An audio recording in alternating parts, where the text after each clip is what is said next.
म्हणजे हा दुर्गम भागातला 15चा, अल्पसंख्याक संस्थांचा 20चा हा शासन निर्णय प्रथम काढून घ्यावा लागेल आणि मग त्याच्यानंतर सर्वसाधारण शाळेकरता देखील 20 ही पटसंख्या पकडा, याच्यासाठी भविष्यात भांडावं लागेल.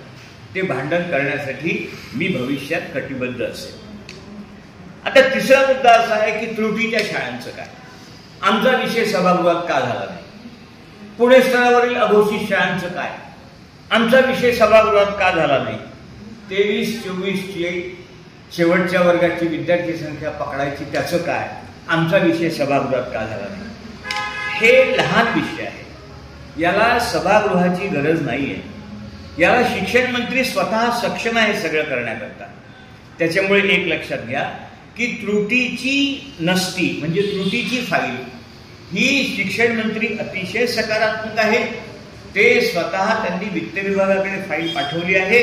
वित्त विभागाकडे 107 कोटीची मागणी केलेली आहे आणि ही फाईल तिकडे असल्यामुळे वित्त विभाग देखील सकारात्मक आहे. मी तिकडे पण जाऊन आलो आहे.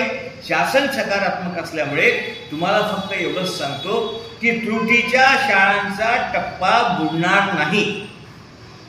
तुम्हाला जो तुमचा एक टप्पा चुकला आहे तो टप्पा 100% भविष्यात मिळेल.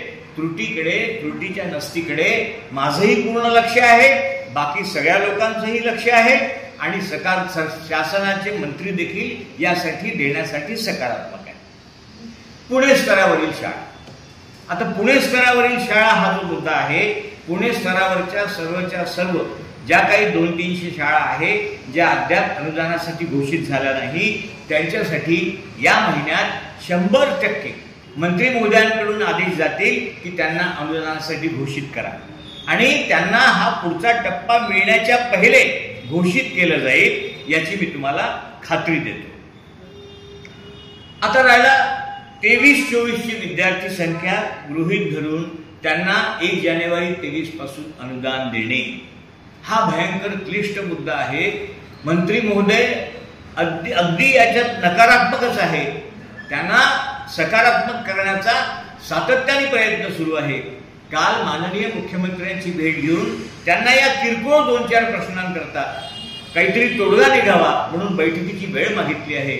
त्यांनी सांगितलं की तुम्हाला मंगळवार बुधवारी म्हणजे 16 किंवा 17 तारखेला वेळ देतो.